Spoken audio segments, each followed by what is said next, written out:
कारण मरना चाहते हैं। उनका दूसरा पुत्र कहता है पिताजी कुछ सूत्र सीख लो। बोले क्या सीखना है?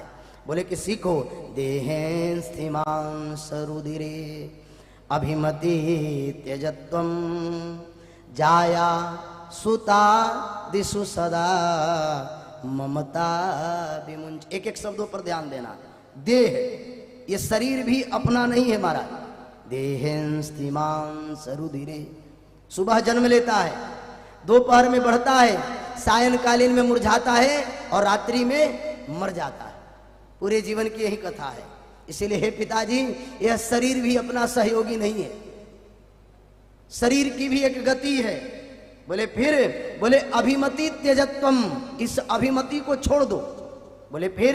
दूसरा महाराज जाया सुता दिशु सदा ममता विमुंच। हे पिताजी ममता को तोड़ो। बोले किससे? बोले जाया सुता दिशु, अपने पिता पुत्र भाई बंधु स्वजन स्नेहियों के बाद एक समय ऐसा आए, सरकारी कर्मचारी को भी 60 वर्ष के बाद रिटायर्ड कर दिया जाता है, लेकिन हम जीवन पर्यंत इसी संसार में निमग्न होकर के रहते हैं। दूसरा प्रभु पिताजी पश्यानिशम जगदिदम क्षणभंगनिष्ठम वैराग्य राग रसिको भव भक्ति निष्ठ। हे पिताजी किसी संत का आश्रय लो। और संत का आश्रय लेकर क्या करे? बोले धर्मम भजस्व सततम त्यज लोक धर्मान सेवस्व साधु पुरुषान जहि काम तृष्णा अन्यस्य दोष गुण चिंतन मास मुक्ता सेवा कथा रसमहो नितराम पिबत्वा।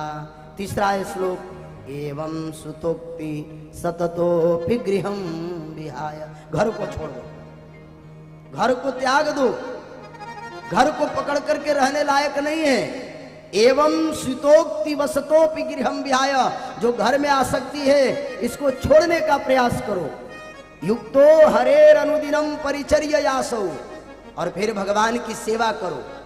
एक समय के साथ परिवार में शांति चाहते हो तो परिवार के सारे संबंधियों से अपने को विलग करके भगवान का भजन करो, भगवान की कथा सुनो, भगवान का कीर्तन करो, और समय मिले तो भगवान की सेवा भी करो।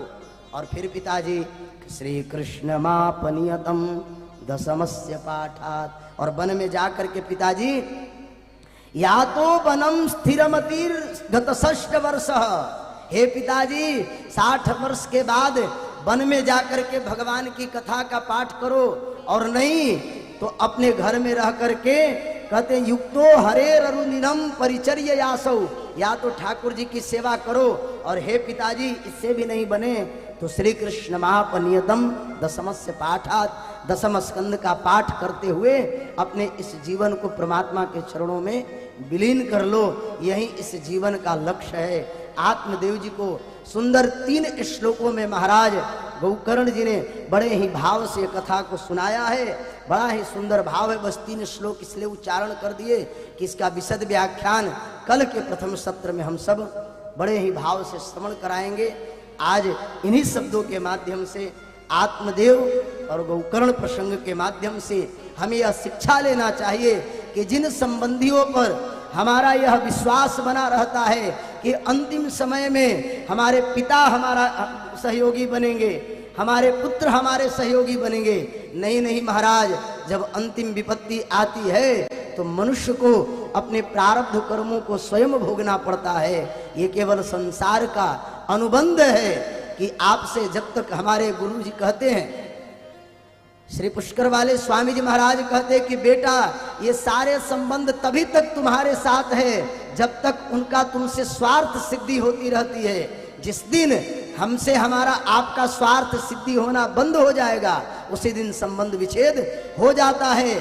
जैसे ही ये भाग पड़े, जैसे ही ये दरार मिटे पड़े, उससे पहले अपने आप को विपत्ति आते देख करके जैसे कछुआ अपने इंद्रियों को अपने सुरक्षा कवच के अंदर संगोपित कर लेता है, उसी प्रकार भगवान के भक्त प्रबुद्ध जन विज्ञ व्यक्ति अपने इन सांसारिक कलमशों को देख करके अपने इंद्रियों को प्रशमित करके अपने मन को परमात्मा के चरणों में समर्पित कर देता है। यही आत्मदेव जी को गोकर्ण जी ने सुंदर गोकर्ण गीता के माध्यम से